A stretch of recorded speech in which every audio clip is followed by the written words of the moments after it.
तेरी कसम तुझे अपना बनाने आए थे। अरे किस बात की सजा दी तूने आए बेवफा। अरे हम तो तेरे दर्द को भी अपना बनाने आए थे। जाता दूता जाए करे जा जिंदगी में कबहू अइहाना। जाता दूता जाए करे जा जिंदगी में कबहू अइहाना। हम तोहरा के याद करब तो हम तोहरा के याद करब तो तू हम याद में अइहाना। जाता दूता जाए करे जा जिंदगी में कबहू अइहाना। जाता दूता जाए करे जा जिंदगी में कबहू अइहाना। अरे कुछ तो लगे दिल पे जख्म इतने गहरे थे, उस पे भी तेरे अश्कों के पहरे थे। अरे तेरे ठुकराने के बाद तो हमें मर ही जाना, पर हम इस दुनिया में तेरे लिए कोई प्यार की याद न करी हो।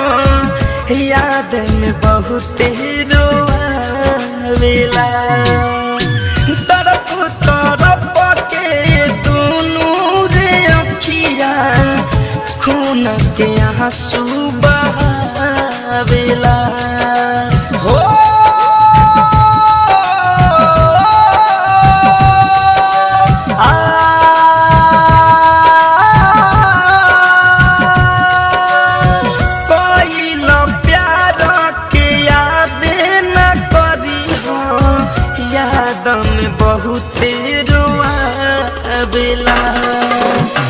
तरफ तरफ के दोनों रे अखिया खून के आंसू बहावेला।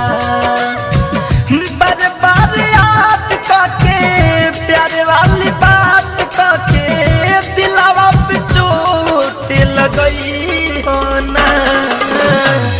जाता दूता जाए करे जा जिंदगी में कबहू अइहाना। अरे हम भी कभी मुस्कुराया करते थे, उजले चमन में खिलखिलाया करते थे। अरे उसी दिए ने मेरे हाथ के लकीर को जला दिया, जिस दिए को हवा से बचाया करते थे। Music by Alok Raj. Prince Aryan के सब बातें मनी होई न कब तोहरा दुख हो।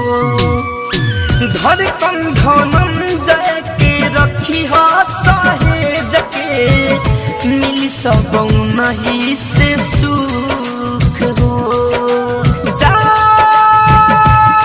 जाने जा जाने जा आदि तो राजपूत के सब बात मनी होई न कब तोहरा दुख हो।